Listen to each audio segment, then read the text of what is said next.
numbers will continue to trend in a favorable direction only so long as the state of Louisiana continues to comply with the stay-at-home order, the social distancing, and the hygiene practices that we've been talking about. And you've all seen improved modeling at the national level, and we're seeing those here in the state of Louisiana as well. All of those models are premised upon the assumption that the mitigation measures stay in place, precisely that the stay-at-home order stays in place, that people comply with those, that only essential workers are working, that other individuals only go out when it's essential that they do so, and not more frequently than is necessary, and so forth. So that's incredibly important for people to know. We continue to owe all of our healthcare workers and first responders a tremendous debt of gratitude, one that is just tremendous. They're doing life-saving work. Tonight there will be a collective salute to the millions of essential workers on the front lines of the COVID-19 pandemic. This will be taking place across the country tonight at 8 p.m.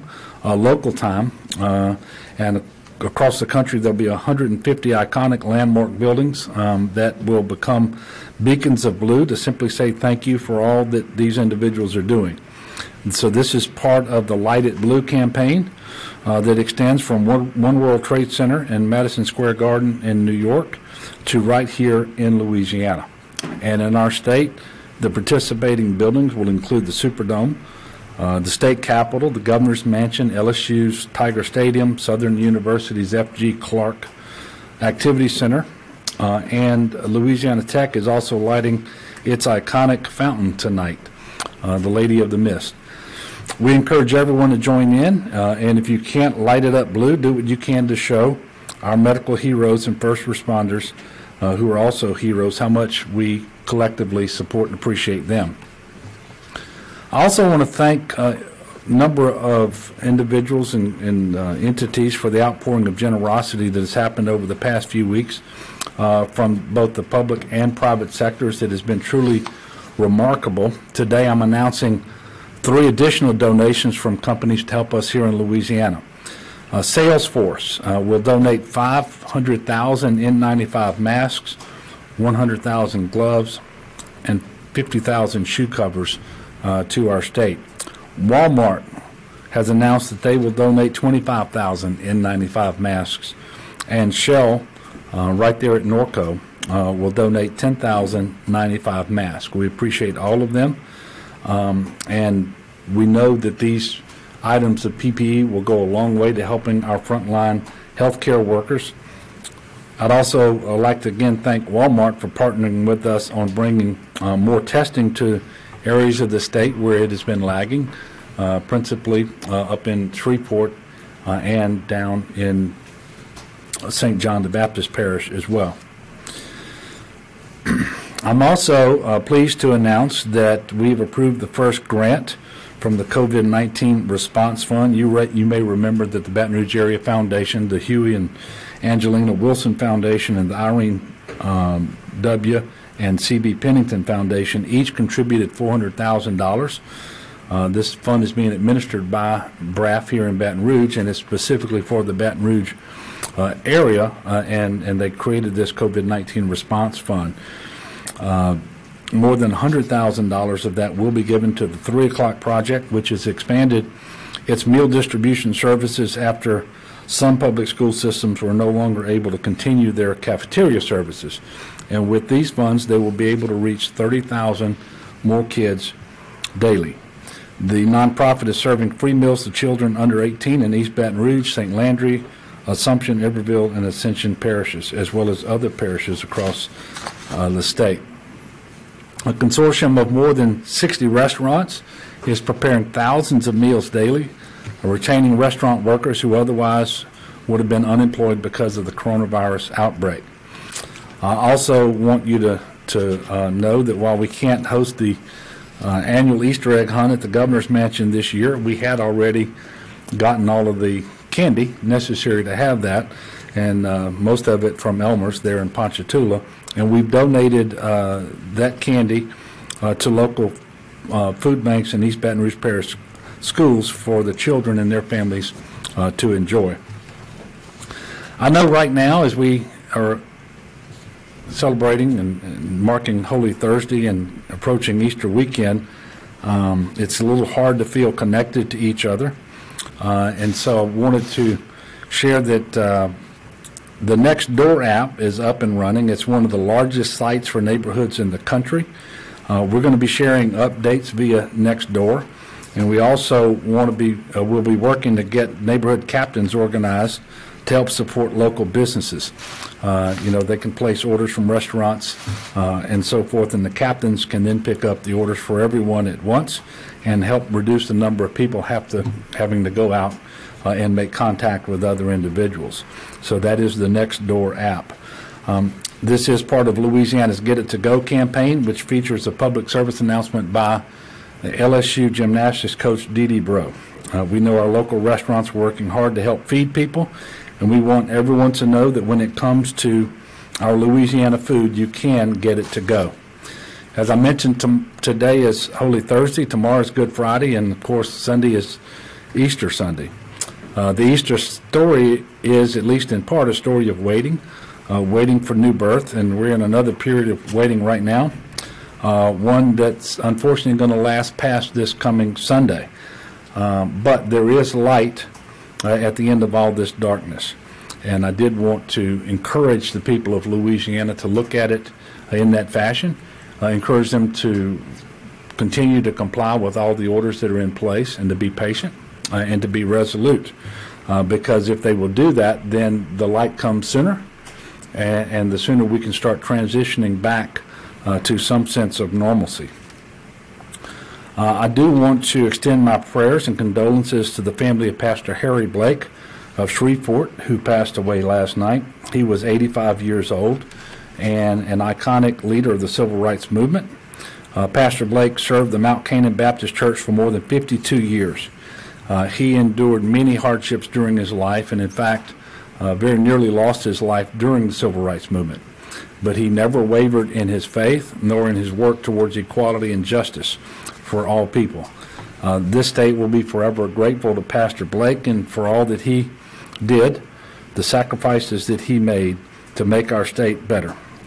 And we certainly remembering his family, and we will keep them in our prayers.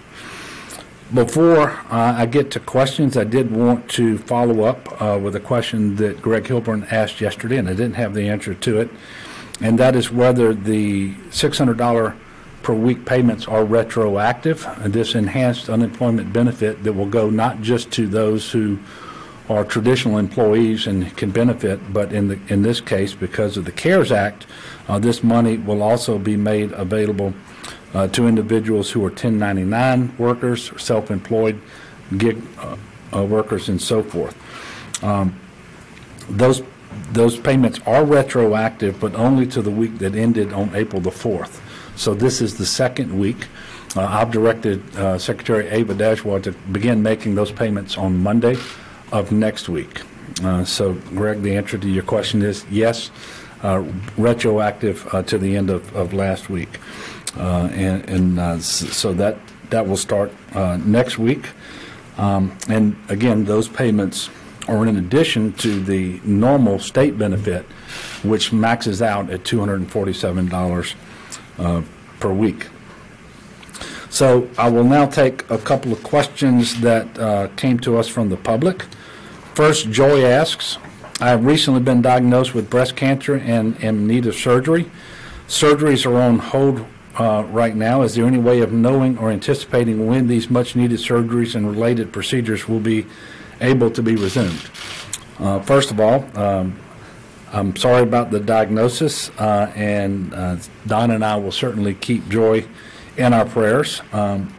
But if your doctor deems that surgery necessary, there is nothing in the order that came from the Department of Health that prevents that surgery from being scheduled and conducted. And so I encourage Joy to go back to her doctor and inquire about this.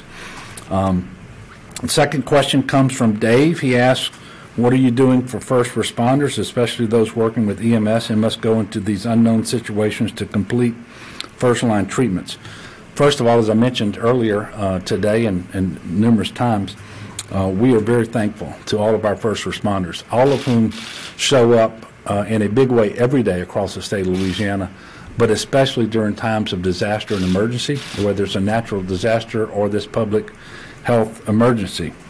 And I want to say that on behalf of the state of Louisiana, we really appreciate all of our first responders. And we know that they're on the front lines of the battle against COVID-19. First responders, first of all, we encourage them to use PPE, and we're furnishing PPE as best we can to all of the parishes in the state of Louisiana as we can, consistent with their request. In fact, we have distributed PPE to all 64 parishes. We're also sending that PPE to hospitals and nursing homes and so forth. And when we make testing available, priority is being given to first responders who are symptomatic, because we do want them to know just as soon as possible whether they have COVID-19. And we're going to continue to do what we can to support our first responders across the state of Louisiana. One closing note, tomorrow our press conference is going to be earlier as we are going to do things a little differently for Good Friday. So we will have this press conference at 1 p.m. So with that, I am prepared to take your questions, and we do have Dr. Alex Bu here for questions related to testing. Yes, ma'am. Governor, the school superintendents and Bessie's leadership have sent letters asking for you to keep K-12 school facilities closed through the remainder of the year. Have you made a decision on whether or not you intend to do that? Melinda, the letters came in literally just minutes before I came out, and I have them from the Board of Elementary Secondary Education, the Department of Education, school superintendents, and the School Board Association. And I anticipated getting the request. I told Beth Ciano, the interim superintendent of education, this morning that I would have a conversation with her after I received a request from them. I haven't had that conversation, but I'll have it today. And I just want to make sure that I'm clear on what they're requesting and some other things, and I'll be making an announcement. And it's going to happen relatively soon, and obviously there's a really good chance that I'm going to quickly do what they're asking me to do, and so I'm not trying to keep people in suspense. I suspect that order is forthcoming very quickly. Yes, sir. Attorney General Lambie said through the request of your health department, he's formed a task force to look at make sure clinics are not performing elective surgery. He sent investigators out this afternoon to 2 abortion clinics in Shreveport and in Baton Rouge. What can you tell us about that initiative? Well, we've received complaints over the last couple of weeks about clinics of various types all over the state of Louisiana. Not necessarily a huge number of clinics, but in different geographic regions. Some of them dental clinics, some are colonoscopy, and others have to do with vision. And we certainly received some as it relates to abortion clinics.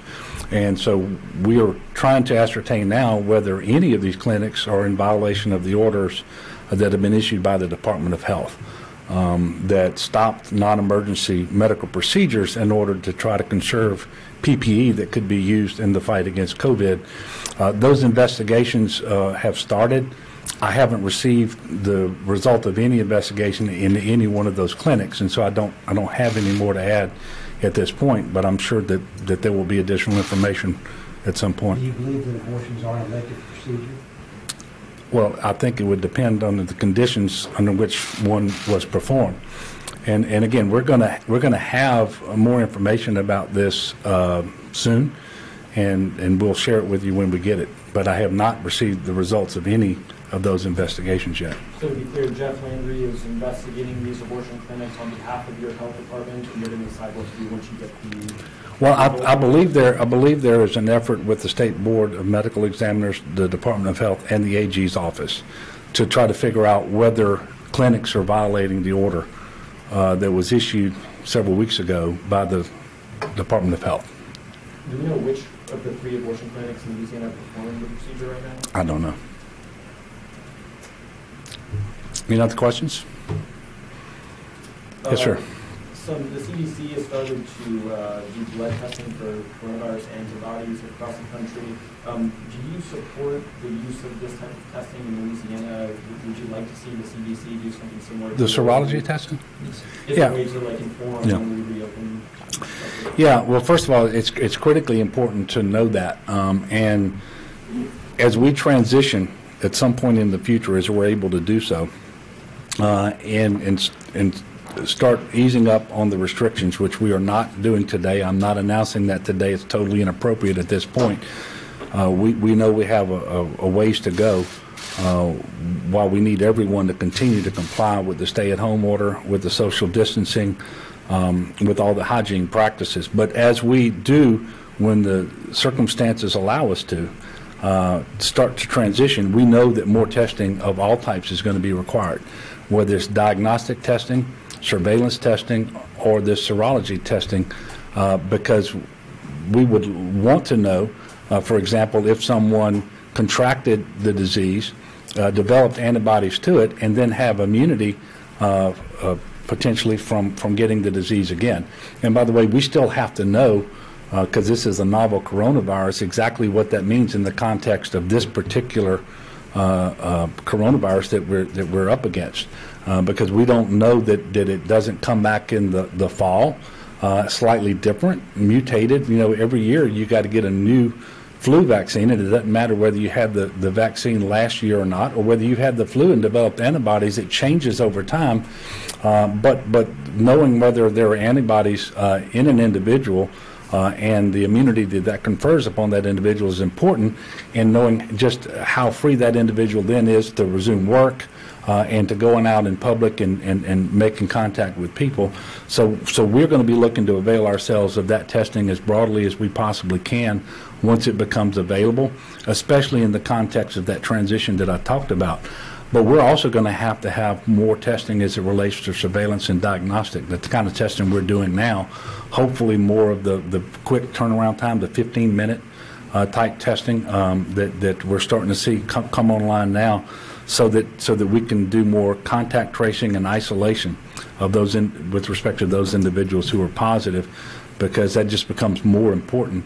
I think what we all should recognize, that if this plays out as we're beginning to expect that it will over the next weeks and months, a very high percentage of people in the country and in Louisiana will not have been exposed to the virus. And so that means that they remain susceptible to it, and especially as it relates to our most vulnerable individuals, those who are 65 or older and those who have these chronic underlying health conditions. We really need to be able to protect them to the maximum degree possible. And only testing will allow us to do that, the testing of all three types. And I continue to share Dr. View's feelings on this. We wish we had more testing, but I will tell you that we still have either the number one or number two amount of testing in the country on a per capita basis, which means we have really done all that we could to make available all of the testing that was possible in the state of Louisiana, and we're going to continue to do that as we go forward, and it relates to the types of testing that you just talked about as well. We have the ability to do blood testing for antibodies now, but you hope to get that through what the CDC in the coming Why don't you come address that? timeline? Yeah, so we don't currently have a serology test for the antibodies in blood. We are working with labs across the state to test some of those tests. Unfortunately, we don't have the same system. Maybe fortunately, we don't have the same system for vetting those tests that we usually relied on, where the FDA would put a test through long periods of rigorous testing before we would be able to use it. The FDA has given guidance to states to be able to do independent testing locally, so that we can then determine which of these tests are going to perform well enough that we feel confident in their results. And we've got partnerships around the state that are going to begin looking at these various tests, and when we feel like there's one that's reliable enough to deploy, we will. The CDC has developed their own test and will be doing these tests using their own test. And that may be something that we also have access to, just like the PCR test, the viral test that we do in our state lab, part of which was developed by the CDC. We now have another machine that does that test using a different setup, but both of them testing for the virus itself. And this is related. It's not really an answer to the question that you just gave us, but I was paying attention to one of the news stations a few minutes ago before we came out, and they were talking about patients receiving convalescent plasma transfusions. It's a similar concept. You take plasma from an individual who's developed the antibodies because they've recovered from the disease, and then you use that plasma to treat other individuals who are still fighting the disease. And I will tell you that that's just now starting to happen across the country. It is happening in Louisiana as well. And so we really are on the front end of all of the medical science related to the response to COVID-19, and I say that just because I really appreciate the work that's being put in by the medical community here in Louisiana. Yes, ma'am.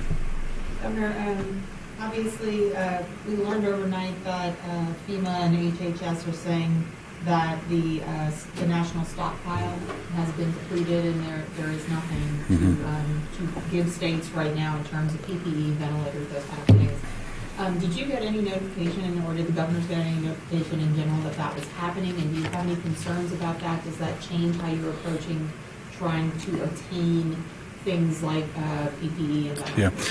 Yeah, it doesn't necessarily change our approach, but it does change our what we anticipate will happen, what our expectations are. We've been told for a number of days now that the federal government and the coronavirus task force being led by the vice president, but the response is really being headquartered at FEMA. They've all been telling us not to expect to continue to receive large amounts of PPE from the national stockpile. Instead, the states and the medical providers should be trying to source PPE from the traditional distributors and vendors. And in order to facilitate that the effort nationally would be to acquire PPE from all over the world through an air bridge, and that flights would be coming into the United States literally on a daily basis, and then making that PPE available to the distributors so that we and our medical providers could source those materials. So, you know, I will tell you, we've had longer time now with the air bridge in place.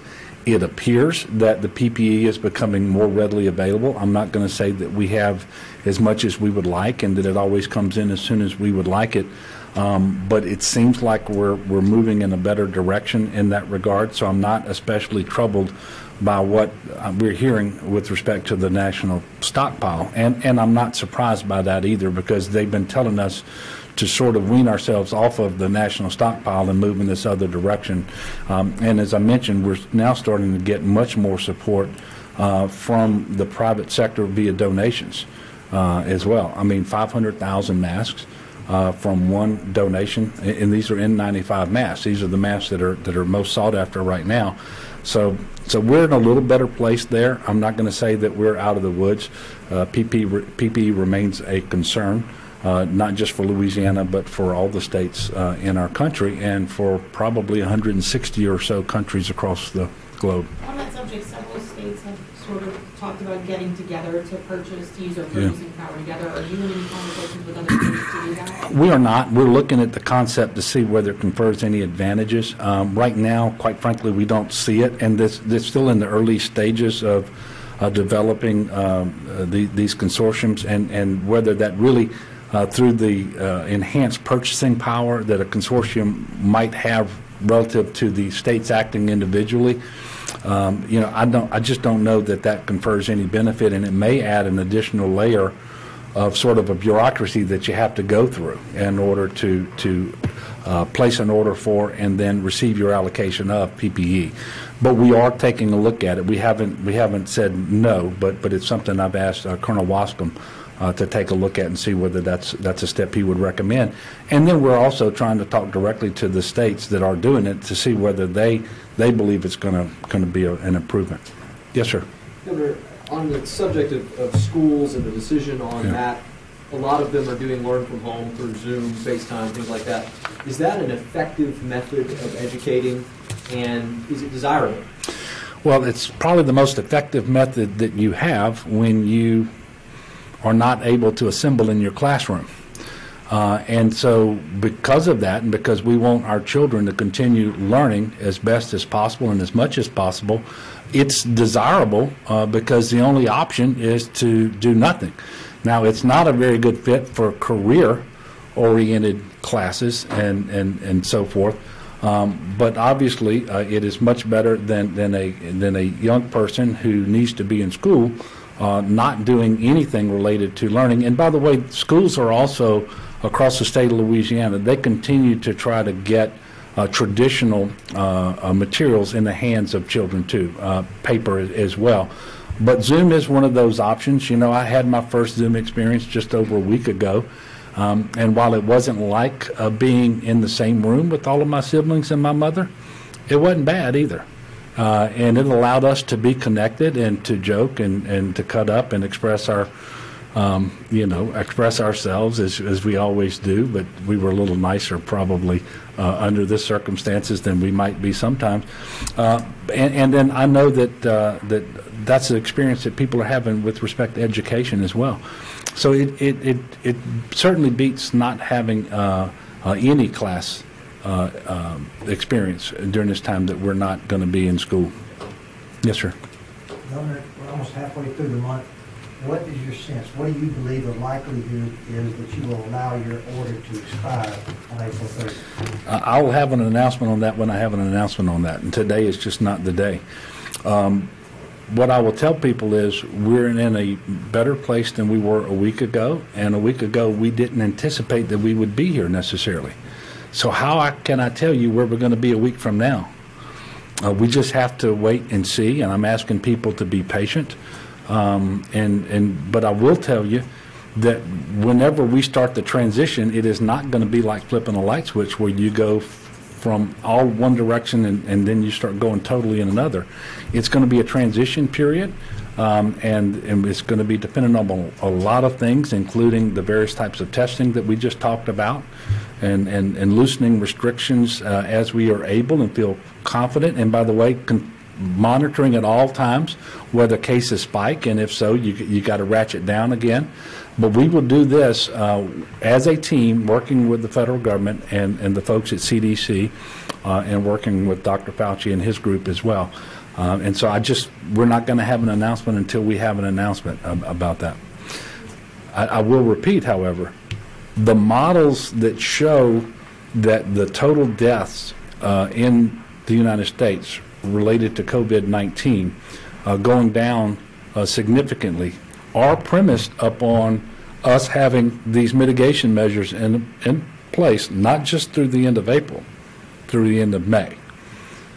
Now, I'm not making an announcement today, but the people need to know that that's what those models are premised upon.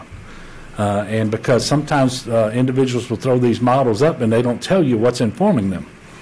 But those models are informed by an assumption that says that those measures will be in place through the end of May. So we'll see. Yes, sir. Governor, are you going to do anything with your clemency power, regulatory power, to alleviate the number of prisoners in Louisiana prisons? Yeah.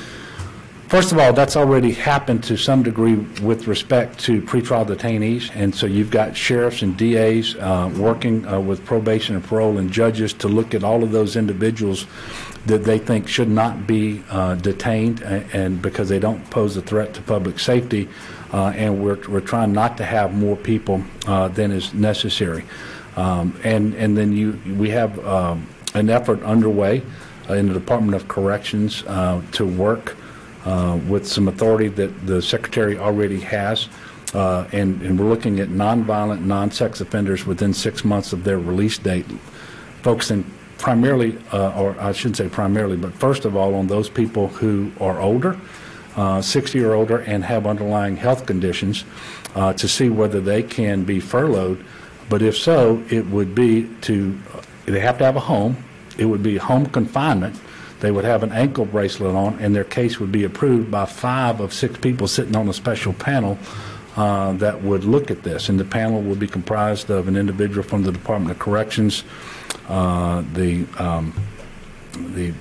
Pardon and Parole Board would have a representative, but you'd also have the Sheriff's Association, the DA's Association, and a victims' rights advocate and I don't know if I just named 6 people, but there will be 6, 5 of whom would have to vote for that in order for that to happen.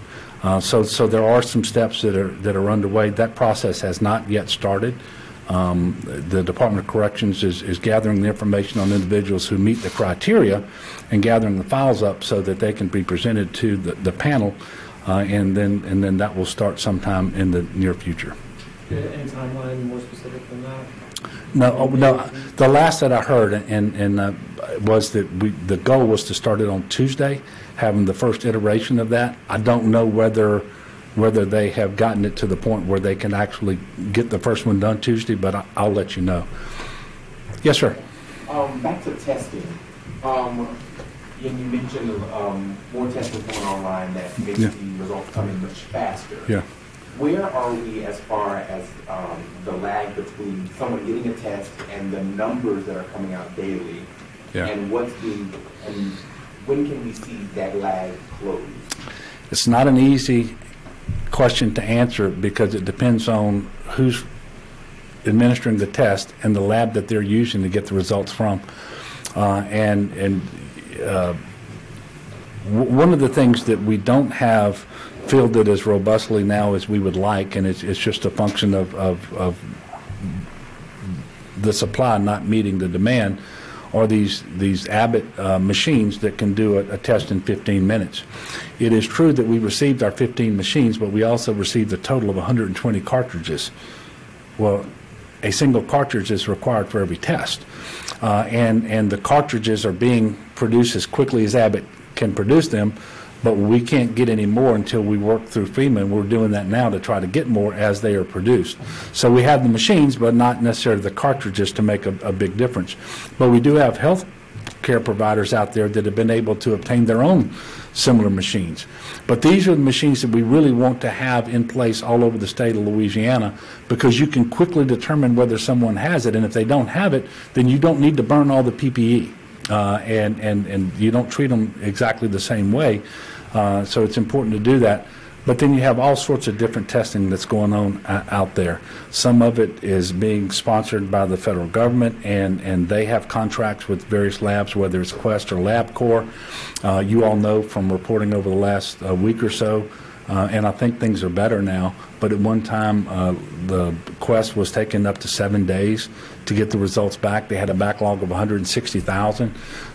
Some of the testing is still going to the state lab, although it's safe to say now, over the last several days, every day we've reported new tests, upwards of 90% of those tests are done by private labs. And so there's more reliance on the private labs, which is important because it helps with your capacity and your throughput, but the reporting is uneven. And so it's really hard for me to tell you. And we're talking to all of these testing entities and asking them to report more timely the results, and we're also asking them to report more information with the results. So that, for example, we don't know currently from private labs the race of the individual whose test results are at issue. We know the race of deaths, and we've been talking about that a lot lately, but we're trying to see whether what percentage of the positive cases, for example, are African American, and then compare that or contrast it to the percentage of deaths from COVID-19 who are African American. Right now, we can't do that with respect to most testing because that information just isn't available. So there's a lot of work on testing that continues to happen, and while we've ramped up testing overall in a way that I think is commendable, because we do have either number 1 or number 2 per capita testing in the country, and we're right there with New York, and one day we're number 1 and they're number 2, and then the next day it's the other way around. But we've got some more work to do, and I don't know if you have anything to add to that. And on top of that, with the testing and the results and the numbers that we're getting out daily at noon, is there any idea of possibly moving to be more specific? I know you mentioned the race of people and things like that, but there's one particular parish that is saying when something happens in a particular zip code. Is that a thought process to do that statewide, or is it just so much to try to do? I don't know whether we've tried to do this by zip code. I can tell you that the more data that you can get, the better. But you can literally sit there and spend all your time doing nothing but manipulating data and looking for new ways to report things. And as for zip code or other things, I'm going to ask Alex to come up and respond to that. Yeah, I mean, I think we're certainly looking at the data at a parish level. We understand the desire to get more granular. I think we have to balance that as well, especially with our rural parishes, about starting to risk identifiable information. That's something that, again, we want to be very careful about. This is still personal health information, and so when we start to get to details where we've got one case in a parish and we start to give too much demographic information, you can start to identify who that individual is. So we are looking at where we can censor the information below a certain level if it's too low, but where we have places like Orleans and Jefferson and East Baton Rouge, other places where we have large numbers, starting to give that data out. Then the other factor we need to look at is, do we have confidence in the data? And when we're talking about things like demographic data, where we're not getting that from the vast majority of the tests, from commercial tests, we worry about showing you a picture that represents 20% of the tests in that area and people drawing conclusions based on that, when it could just be what's going on in that 20%, and the next 80% look very different. So we have to be very careful. We want to give you not only accurate information, we feel confident what we're putting out there is accurate, but interpretable information that doesn't sort of skew and send the public in the wrong direction. And our team is working hard on that every day, in addition to trying to contact the cases and do the contact tracing for those places. Okay, so that'll be the last of the questions today. As we approach Easter weekend, I'm going to again encourage people to be patient. Do what we're asking you to do with respect to staying at home, social distancing, and hygiene. For those families who typically gather in large numbers for Easter, this is just not the Easter to do it. But I encourage those family units that eat together every night to do what you can to preserve as much of your Easter tradition as possible. And on behalf of all the crawfish folks across the state of Louisiana, I'm going to encourage you that if you normally eat crawfish on Easter weekend, try to do that this weekend too. But don't have a block party and don't have more than your immediate family unit there. But crawfish is available. They are delicious. I had some last week.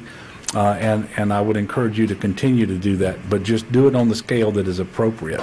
And then obviously, let's look forward to a blessed Easter Sunday. We will be back with you at 1 o'clock tomorrow for the next press conference. So thank you.